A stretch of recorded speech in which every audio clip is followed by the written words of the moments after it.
Assalamualaikum warahmatullahi wabarakatuh. Saya Aldo Aditya Putra.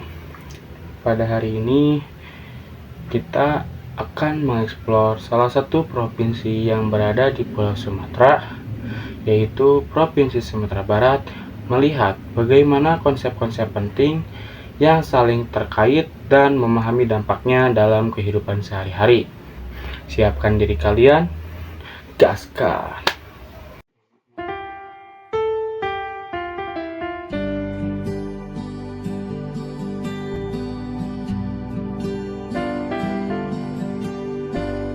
Sumatera Barat merupakan provinsi yang terletak di pesisir barat Pulau Sumatera, yang berbatasan langsung dengan Samudra Hindia di sebelah barat.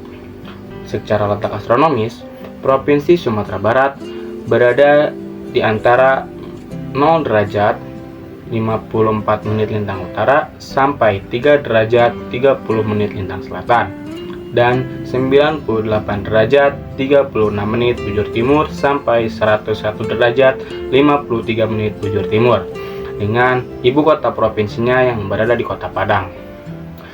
Luas daratan Provinsi Sumatera Barat sekitar 42.297,30 km persegi, dan luas lautan sekitar 186.725 km persegi, termasuk perairan Kepulauan Mentawai dan wilayah kepulauan lainnya seperti Pulau Siberut, Sipora, Pagai Utara, dan Pagai Selatan. Jadi, wilayah Laut Sumatera Barat 4 kali lipat lebih luas dibandingkan wilayah daratannya. Ini menjadikan Provinsi Sumatera Barat memiliki potensi kelautan yang sangat melimpah, terutama pada sektor perikanan, sektor pariwisata bahari, dan sumber daya laut lainnya. Berkat ini karakteristik Provinsi Sumatera Barat. Dari perspektif objek kajian geografi, Yang pertama ada lapisan atmosfer. Provinsi Sumatera Barat memiliki iklim tropis basah yang dipengaruhi langsung oleh Samudra Hindia dan jajaran pegunungan Bukit Barisan. Secara klimatologis, wilayah ini tidak mengalami musim kemarau yang sangat kering seperti di sebagian wilayah lainnya, dengan rata-rata curah hujan tahunan berada di kisaran 2.500 hingga lebih dari 4.000 mm per tahun. Musim hujan utama terjadi pada bulan Oktober hingga bulan April, ketika angin muson barat yang membawa udara lembab dari Samudra Hindia menuju ke daratan. Sebaliknya, pada periode bulan Mei hingga September sering disebut sebagai musim kemarau relatif. Namun, curah hujan masih tetap terjadi karena pengaruh sirkulasi lokal dan faktor orografis. Topografi Provinsi Sumatera Barat yang terdiri atas dataran rendah pesisir dan dataran tinggi pegunungan menciptakan variasi suhu udara yang cukup kontras. Suhu di wilayah pantai seperti Padang, Pariaman, dan pesisir selatan berkisar antara 26 hingga 28 derajat Celcius. Di dataran tinggi seperti Tanah Datar, Solok, Agam, dan Padang Panjang, suhu bisa turun hingga 18 sampai 22 derajat Celcius, terutama pada malam hari dan dini hari. Kelembapan udara relatif di Provinsi Sumatera Barat tergolong sangat tinggi, yaitu antara 80 hingga 90%. Kondisi ini mendukung pembentukan awan stratocumulus dan cumulonimbus setiap harinya, terutama ketika suhu permukaan meningkat pada siang hari. Pola angin di Provinsi Sumatera Barat didominasi oleh sirkulasi musiman, tetapi angin lokal seperti angin gunung dan angin lembah juga turut berperan. Pada siang hari, angin cenderung bergerak dari lembah atau kawasan pesisir menuju daerah pegunungan karena pemanasan diferensial. Secara keseluruhan, atmosfer di Provinsi Sumatera Barat bersifat dinamis, basah, dan sangat dipengaruhi oleh kombinasi faktor global, regional, serta lokal. Yang kedua adalah lapisan litosfer. Di Provinsi Sumatera Barat merupakan bagian dari sistem geologi kompleks yang dipengaruhi oleh interaksi lempeng tektonik, struktur pegunungan Bukit Barisan, aktivitas vulkanik, serta proses geomorfologi yang berlangsung sejak jutaan tahun lalu.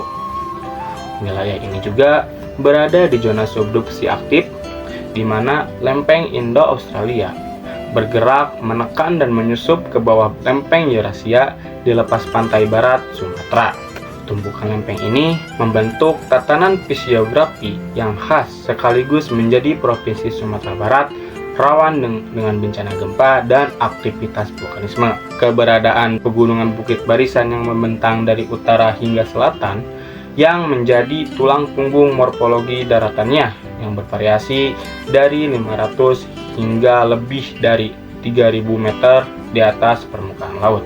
Dominasi bentang alam pegunungan yang menghasilkan dataran tinggi vulkanik dan lembah seperti di dataran tinggi Minangkabau yang meliputi wilayah tanah datar, Agam, Padang Panjang, dan Solok. Di kawasan ini, danau-danau besar seperti Danau Singkarak dan Danau Maninjau terbentuk dari aktivitas tektonik dan letusan gunung api purba. Komposisi batuan di Provinsi Sumatera Barat cukup beragam, mencakup batuan beku seperti batu andesit dan batu basal, batu sedimen seperti batu gamping dan batu pasir, serta batuan metamorf hasil dari tekanan tektonik.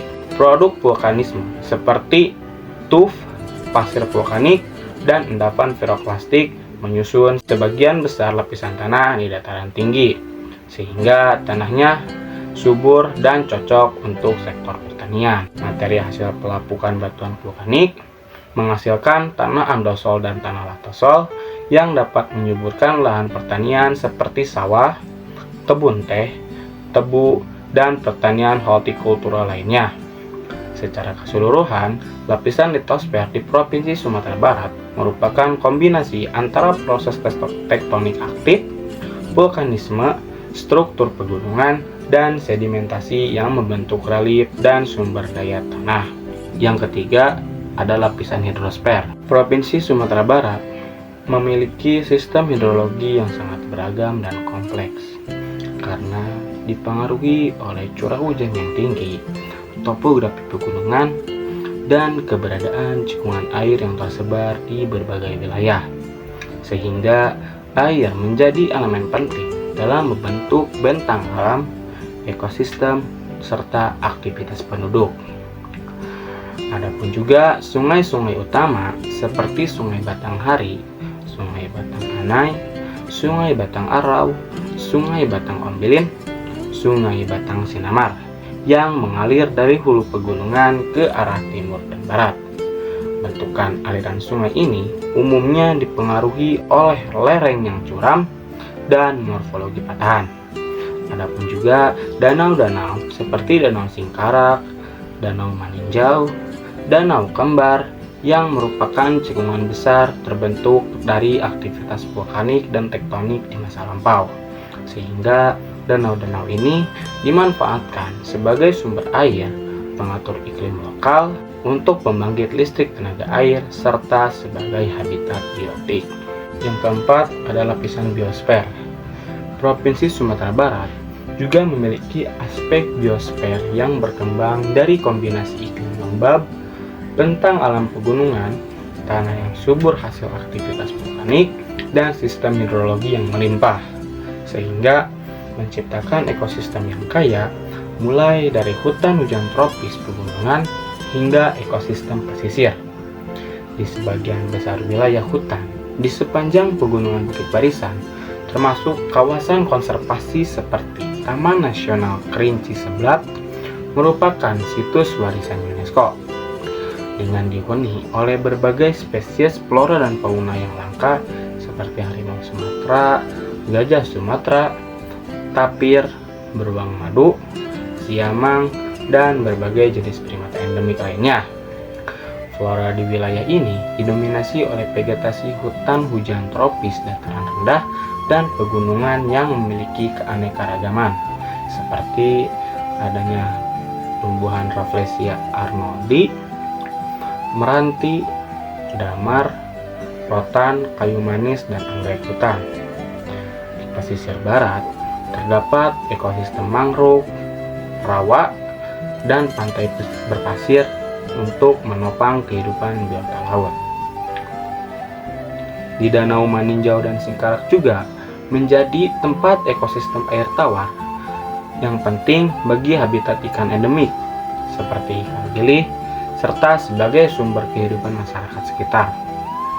Sebaran flora dan fauna yang sangat dipengaruhi oleh ketinggian topografi, zona pesisir dan dataran rendah memiliki vegetasi tropis basah dan pertanian rakyat. Sementara dataran tinggi dan pegunungan menyimpan biodiversitas yang lebih terjaga. Secara keseluruhan, kondisi lapisan biosfer di Provinsi Sumatera Barat merupakan perpaduan antara ekosistem alami yang masih terjaga dan landscape budaya yang dikelola oleh masyarakat Minangkabau. Yang kelima, ada aspek lapisan antroposfer. Di Provinsi Sumatera Barat memiliki karakteristik yang unik, di mana masyarakatnya didominasi oleh etnis Minangkabau yang menganut sistem kekerabatan matrilineal, yaitu sistem kekerabatan yang menarik garis keturunan dari pihak ibu. Kehidupan sosial masyarakat yang dipengaruhi oleh adat istiadat seperti prinsip adat Basandik Syarak atau Syarak Basandik Ketabullah yang menunjukkan integrasi antara nilai-nilai budaya dengan sistem agama. Aktivitas ekonomi di sana juga masyarakat Sumatera Barat sangat beragam, mulai dari sektor pertanian dan pertanian hortikultura lainnya di dataran tinggi seperti perkebunan kopi, rempah, dan perikanan hingga sektor pariwisata budaya dan alam yang berkembang. Budaya Minangkabau tercermin melalui berbagai ekspresi seni dan tradisi termasuk tarian, yaitu tari piring, musik kalempong, serta upacara adat pernikahan, kelahiran, serta upacara adat kematian.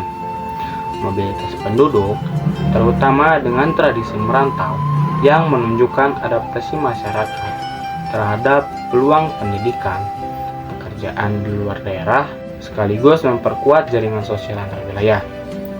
Secara keseluruhan, provinsi ini menunjukkan keseimbangan antara pelestarian budaya, dinamika demografi, dan adaptasi terhadap perubahan sosial ekonomi. Nah, yang selanjutnya 10 konsep geografi dalam mengenal karakteristik Provinsi Sumatera Barat.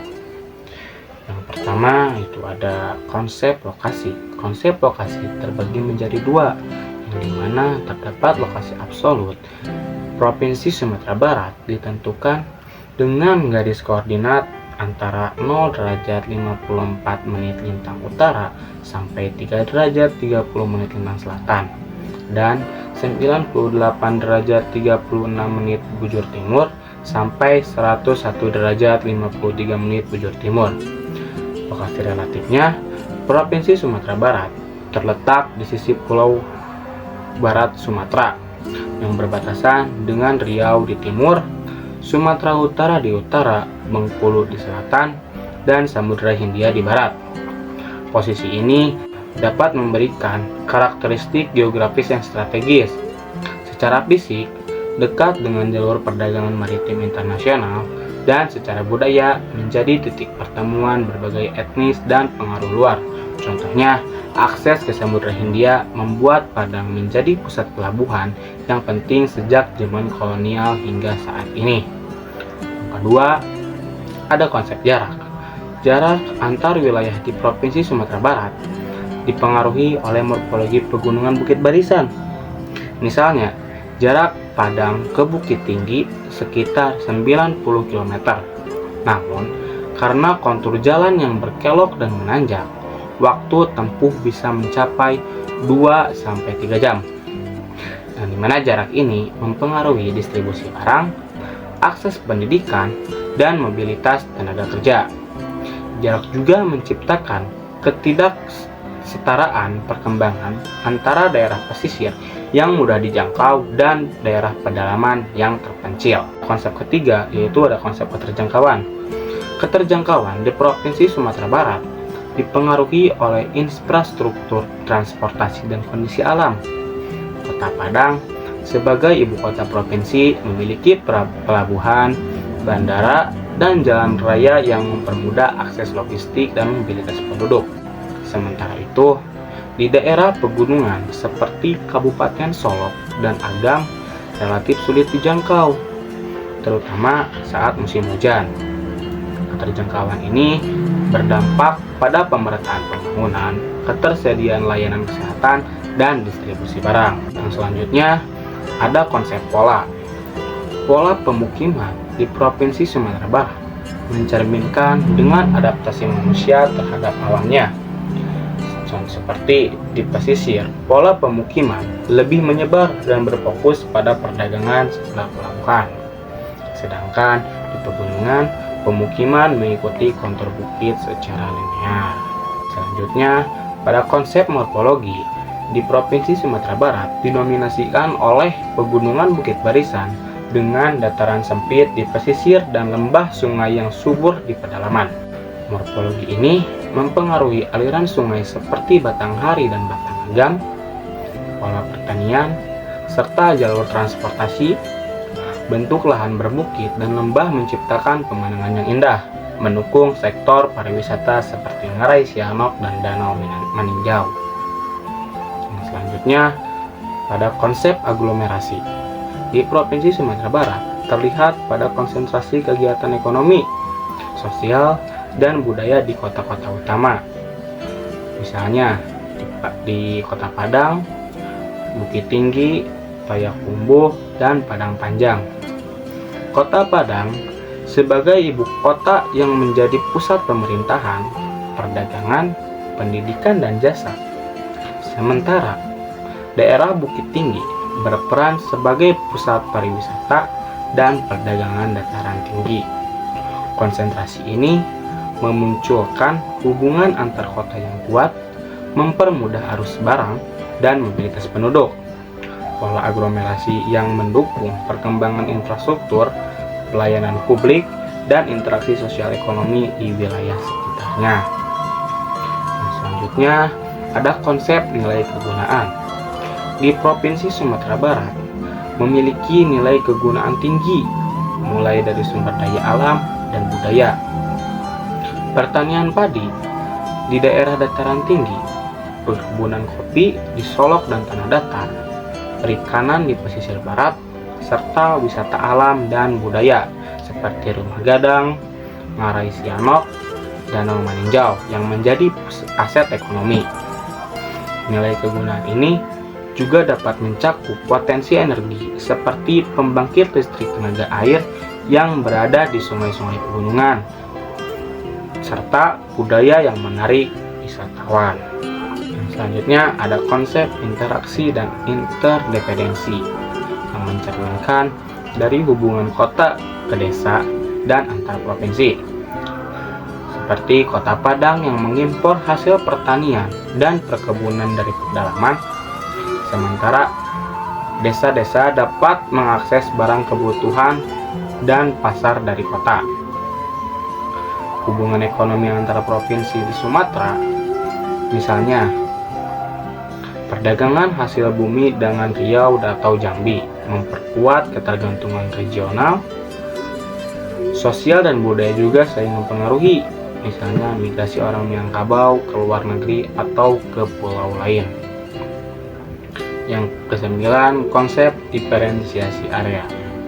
Diferensiasi area di Provinsi Sumatera Barat terlihat dari perbedaan fisik, ekonomi, dan sosial. Seperti di pesisir barat, contohnya Padang dan Pariaman, datar dan dekat laut menjadi pusat perdagangan, sektor perikanan, dan urbanisasi. Pada di daerah pegunungan seperti Bukit Tinggi dan Agam, pemukiman berbukit dapat mempengaruhi pola pemukiman yang linear, fokus pada pertanian hortikultura dan pariwisata alam. Pada di daerah dataran tinggi dan lembah sungai, misalnya Solok dan Tanah Datar, subur untuk perkebunan kopi dan pertanian intensif dengan komunitas perdesaan yang mempertahankan tradisi Minangkabau. Perbedaan ini membentuk pola penggunaan ruang, mobilitas penduduk, dan interaksi sosial ekonomi di Provinsi Sumatera Barat. Yang ke-10, yaitu konsep keterkaitan ruang. Keterkaitan ruang terlihat melalui jaringan-jaringan transportasi, distribusi barang, dan komunikasi sosial, seperti jalan lintas Sumatera, pelabuhan Teluk Bayur, dan Bandara Internasional Minangkabau yang dapat menghubungkan kota ke kota utama dengan daerah pedalaman serta provinsi lain. Keterkaitan ini memungkinkan dapat mengintegrasi sektor ekonomi, mobilitas tenaga kerja, serta pertukaran budaya. Selanjutnya, apa sih yang menjadi ciri khas dari karakteristik Provinsi Sumatera Barat ini? Dikenal dengan keunikan dan kekayaan budayanya yang menonjol. Sebagai jantung budaya Minangkabau, provinsi ini menerapkan sistem matrilinear, yakni garis keturunan mengikuti ibu, salah satu sistem yang jarang dijumpai di wilayah lainnya.